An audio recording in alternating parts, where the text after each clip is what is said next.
জোট নিয়ে এবার সুর চড়ালেন জয়রাম রমেশ। মমতার ৪২ আসনে একা লড়ার বার থেকে কটাক্ষ রমেশের। জোটের মধ্যে কেউ দাঁড়িয়ে একতরফা বলা ঠিক নয়।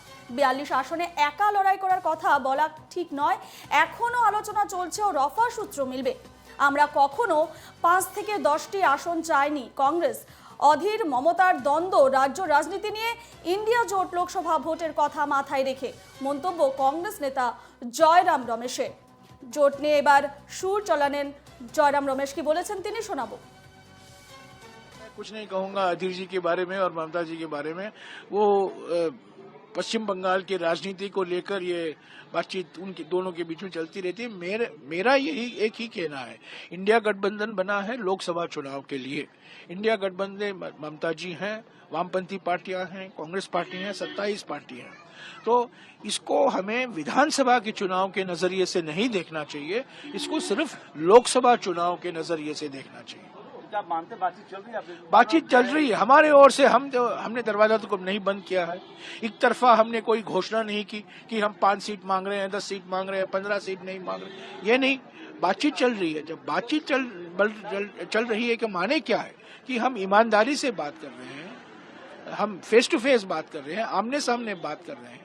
और एक पार्टी को अचानक खड़े होकर कहना कि हमने बातचीत बंद कर दी है और हम 42 सीट लड़ेंगे, वो सही नहीं है।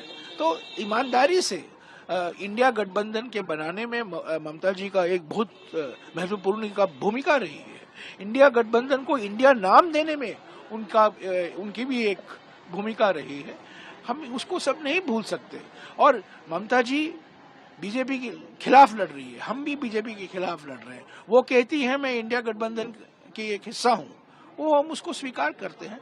पर ये पश्चिम बंगाल की राजनीति, विधानसभा की राजनीति को से थोड़ा ऊपर हटकर हमें लोकसभा के चुनाव को देखना है। এই নিয়ে আমরা বিস্তারিত কথা বলবো। ফোন লাইনে রয়েছেন আমাদের প্রতিনিধি বাসব রায়। বাসব, মমতার ৪২ আসনে একা লড়ার বার থেকে কটাক্ষ করেছেন জয়রাম রমেশ এবং জোটের মধ্যে কেউ দাঁড়িয়ে একতরফা বলা ঠিক নয়, এমনটা তিনি বলেছেন। এছাড়া তিনি বলেছেন যে এই যে জোট, ইন্ডিয়া জোট, সেটি কিন্তু লোকসভার কথা মাথায় রেখে তৈরি করা হয়েছে, বা এই ইন্ডিয়া জোটের মূল লক্ষ্য হচ্ছে লোকসভা ভোট। কি বলবে? হ্যাঁ, জয়রাম রমেশ গত কয়েকদিন ধরেই আপনি যদি খেয়াল করেন, মানে এটা এই বিষয়টাকে লক্ষ্য রাখেন, তাহলে দেখবেন যে জয়রাম রমেশ যখন উত্তরবঙ্গে ছিলেন, অর্থাৎ রাহুল গান্ধী কংগ্রেসের যে ভারত জোড়ো ন্যায়যাত্রা হচ্ছে, সেখানে তিনি বারবার এই বার্তাটা দিতে চেয়েছিলেন যে পশ্চিমবঙ্গের কংগ্রেস নেতা এবং তৃণমূলের নেতারা যেমন বলছেন সেটা রাজ্য রাজনীতির বিষয়, কিন্তু বৃহত্তর যে রাজনীতি অর্থাৎ দেশের রাজনীতি, আমরা জানি লোকসভা নির্বাচন কয়েক মাসের মধ্যেই হবে, সেখানে গিয়ে কংগ্রেস এবং তৃণমূল একটা আমব্রেলার তলায় থাকবে, যে আমব্রেলা বিরোধী জোটের, যে আমব্রেলা ইন্ডিয়া। তো একই কথা আজকেও জয়রাম রমেশ বলেছেন, গতকালও বলেছেন, আজকে নাম করে বলেছেন যে অধীরজি এবং মমতাজির মধ্যে যে কথাবার্তা বা তোমাকে থামাতে হচ্ছে। এই মুহূর্তে ফোন লাইনে রয়েছেন তৃণমূল সাংসদ শান্তনু সেন। শান্তনু বাবু, আপনাকে এনকেটিভি বাংলায় স্বাগত। শান্তনু বাবু, মমতা বন্দ্যোপাধ্যায় যে বলেছিলেন যে ৪২ আসনে একা লড়ার বার্তা তিনি দিয়েছিলেন, সেই বার্তাকে কিন্তু কটাক্ষ করেছেন এবার জয়রাম রমেশ। তিনি বলেছেন যে জোটের মধ্যে কেউ দাঁড়িয়ে একতরফা বলা ঠিক নয়, এমনটাই তিনি মন্তব্য করেছেন। আমাদের দল তো পরিষ্কার জানিয়ে দিয়েছে পশ্চিমবঙ্গে কোনো জোট নেই। ইন্ডিয়া অ্যালায়েন্স তৈরি করার অন্যতম কারিগর ছিলেন মমতা ব্যানার্জি, জোটের নামকরণ করেছিলেন মমতা ব্যানার্জি। কিন্তু তারপর কংগ্রেস যেভাবে গড়িমসি করেছে, মাসের পর মাস সময় নষ্ট করেছে, 5টা রাজ্যে নির্বাচনকে কেন্দ্র করে সময় নষ্ট করেছে, তারপরে 31শে ডিসেম্বর অব্দি ডেডলাইন দেওয়া হয়েছিল সিট শেয়ারিং এর, সেটা তারা করেনি। তাদের জন্য হাপিত্তেশ করে তৃণমূল কংগ্রেস বসে থাকবে এই বাংলায় বিজেপির বিরুদ্ধে লড়াই করার জন্য? অত দৈন্যদশা তৃণমূল কংগ্রেসের হয়নি।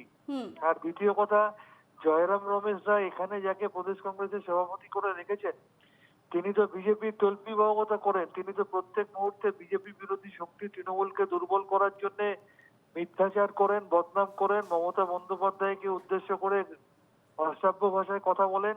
অন্যদিকে যে সিপিএম এর হাতে 55-56 হাজার কর্মী খুন হয়েছিল, তাদের সাথে হাত মিলিয়ে বিজেপিকে শক্তিশালী করার জন্য তৃণমূলের বিরোধিতা করেন। তাই তো আমাদের নেত্রী বলেছেন যে আমরা বাংলায় নির্বাচনের মধ্যে দিয়ে বিজেপিকে একাই হারাতে পারি, সেটা প্রমাণিত। তাই এইবারও এই বাংলাতে আমরা বিজেপির বিরুদ্ধে একাই লড়বো এবং তাদের বিরুদ্ধে লড়ে তাদেরকে হারাবো। একেবারে ধন্যবাদ আপনাকে শান্তনু বাবু আমাদের সঙ্গে কথা বলার জন্য। আমাদের সঙ্গে ফোন লাইনে ছিলেন তৃণমূল সাংসদ শান্তনু সেন। আমাদের সঙ্গে ফোন লাইনে রয়েছেন আমাদের প্রতিনিধি বাসব রায়। বাসব, তুমি যেমনটা বলছিলে এই নিয়ে। মমতা ব্যানার্জির যে ধর্ণা রেড রোডে হচ্ছে, সেখানে রাহুল গান্ধীর দূত বা প্রতিনিধি হিসেবে যোগেন্দ্র যাদব এসেছিলেন। আপনি খেয়াল করবেন, যোগেন্দ্র যাদব প্রথম ভারত জোড়ো যাত্রা পুরোটায় ছিলেন, এবং এই এখন যে ভারত জোড়ো ন্যায় যাত্রা শুরু হয়েছে মণিপুর থেকে, তিনি মণিপুর থেকে পশ্চিমবঙ্গ পুরোটা ছিলেন। এসে মমতা ব্যানার্জির গতকালের ধর্নায় যোগ দেন এবং সেখানে মমতা ব্যানার্জির কথাটা শুনবেন। আমি যোগেন্দ্র বাবুদের বলছি, এই যোগেন্দ্র বাবুদের শব্দটা, যোগেন্দ্র যাদবের কোনো তো পলিটিক্যাল কোনো দল নেই, স্বরাজ ইন্ডিয়া আছে, সেটা অ্যাপলিটিক্যাল, তারা কোনো নির্বাচনে প্রতিদ্বন্দ্বিতা করে না। এই যোগেন্দ্র বাবুদের বলছি, এর অর্থটা ধরতে হবে যে আমি ভারত জোড়ো ন্যায় যাত্রাকে বলছি, অর্থাৎ আমি রাহুল গান্ধীকে বলছি। এই জায়গা থেকে মমতা কিন্তু গতকালই বার্তা দিয়েছিলেন, এবং মমতা গতকাল কংগ্রেস নিয়ে অন্যান্য কথা বলেছেন, রাহুল গান্ধীকে নিয়ে কথা বলেছেন, কিন্তু কংগ্রেস নিয়ে খুব একটা কথা বলেননি। এবং আবার বলছি, মমতা সম্ভবত আগামীকাল বা বাসব, তুমি আমাদের সঙ্গে ফোন লাইনে থাকো। এই মুহূর্তে আমরা ফোন লাইনে পেয়ে গেছি সিপিএম সাংসদ বিকাশ রঞ্জন ভট্টাচার্যকে। বিকাশ বাবু, আপনাকে এনকেটিভি বাংলায় স্বাগত। বিকাশ বাবু, মমতা বন্দ্যোপাধ্যায় যে একলা চলার যে বার্তা দিয়েছিলেন, অর্থাৎ 42 আসনে একাই লড়বেন বলে বলেছিলেন, তার কটাক্ষ করেছেন জয়রাম রমেশ। তিনি বলেছেন যে এখনো আলোচনা চলছে এবং রফা সূত্র মিলবে এবং একা লড়াই করার কথা বলা ঠিক নয়, তিনি এমনটাই বলেছেন। কি বলবেন? আসলে রমেশ বুঝতে পারছেন না যে মমতা বিজেপির শিখণ্ডী এবং মমতা বিজেপির হয়েই কাজ করবেন।